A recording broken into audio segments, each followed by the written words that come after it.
আসসালামু আলাইকুম guys, this is Pinku lifestyle.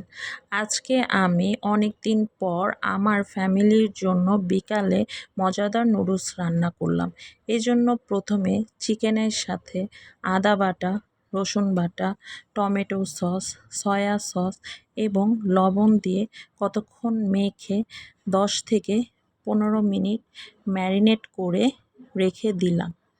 দেন অন্য একটি পাত্রে ম্যাকারনি দিয়ে গরম পানিতে 10 থেকে 15 মিনিট সিদ্ধ হতে দিলাম। তারপর এর সাথে ম্যাগি নুডলস দিয়ে আরও কতক্ষণ নাড়াচাড়া করে দেন সিদ্ধ হতে দিলাম। 5 থেকে 7 মিনিট পর সিদ্ধ হওয়ার পর দেখা গেল যে আরও একটু সিদ্ধ হওয়া বাকি। তারপর আবার কতক্ষণ নাড়াচাড়া করে রেখে দিলাম। দেন আমি এটার মধ্যে ম্যাগির মশলা ঢেলে দিলাম।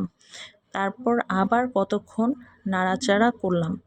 নাড়াচাড়া করার পর অন্য একটি পাত্রে আমি তেলটা গরম করে নিলাম।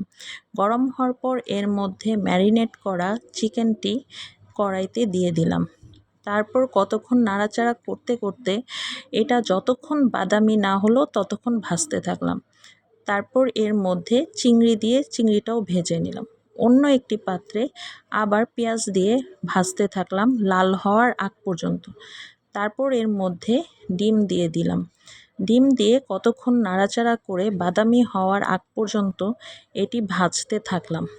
5-7 মিনিট ভাজার পর এটি লাল হয়ে গেলে এর মধ্যে নুডলসটি দিয়ে আবার কতক্ষণ নাড়াচাড়া করতে থাকলাম। কিছুক্ষণ নাড়াচাড়া করার পর এর মধ্যে ভাজা চিকেন এবং চিংড়িটা দিয়ে আবার কতক্ষণ নাড়াচাড়া করতে থাকলাম।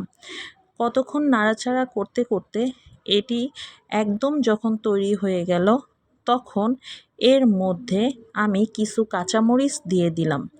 নামানোর আগ পর্যন্ত কাঁচামরিচ দিয়ে নাড়াচাড়া করতে থাকলাম। দেন তৈরি হয়ে গেল আমার নুডলস।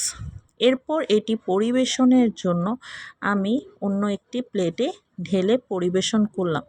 আপনাদের যদি আমার এই চ্যানেলটি ভালো লেগে থাকে সাবস্ক্রাইব করবেন প্লিজ।